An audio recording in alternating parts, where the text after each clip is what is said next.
আসসালামু আলাইকুম আপুরা, আজকে আমি জালি কুমড়া রান্না করব। তেল দিয়ে দিতেছি, পেঁয়াজ দিব, টমেটো, কাঁচামরিচ, রসুন ও লবণ।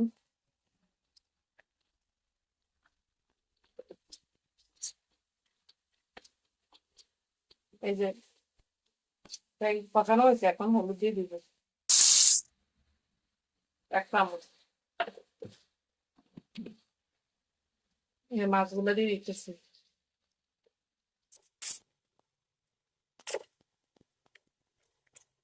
মাছগুলো কিছুক্ষণ কষিয়ে তারপর পানি দিব। এই যে কষানো হয়েছে, এখন পানি দিয়ে দিতেছি। এই যে রসুন গুলো দিলাম, মরিচের গুঁড়া দিলাম, এই জিরের গুঁড়া দিলাম,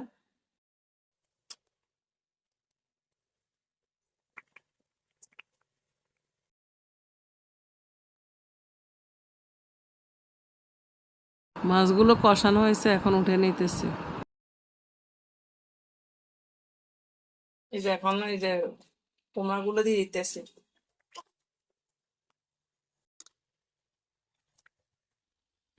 একটু কষিয়ে নি, তারপর নারিকেল দিই। কুমড়াগুলো সিদ্ধ হয়ে আসছে, এখন একটু পরে মাছগুলো দিয়ে দিব, নারিকেল দিব, মাছ দিব একসাথে।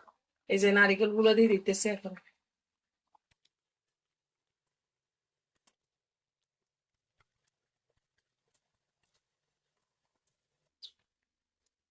একটু পরে মাছগুলো দিয়ে দিব উপরে।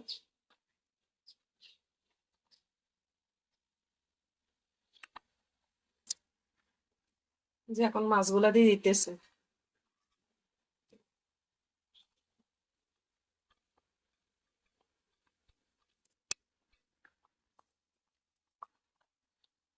এই যে মাছগুলা দিয়ে দিলাম, আর অল্প একটু সিদ্ধ হোক, তো আমি ধনিয়া পাতা দিব। এখন ধনিয়া পাতা গুলো দিয়ে দিলাম।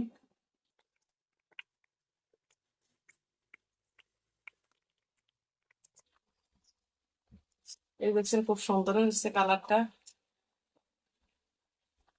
এই দেখেন সিদ্ধ হয়েছে, এই যে খুব সুন্দর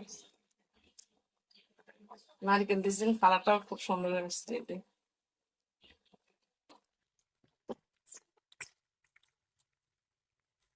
এই যে হয়ে গেছে, এখন নিয়ে নিতেছি বাড়ি।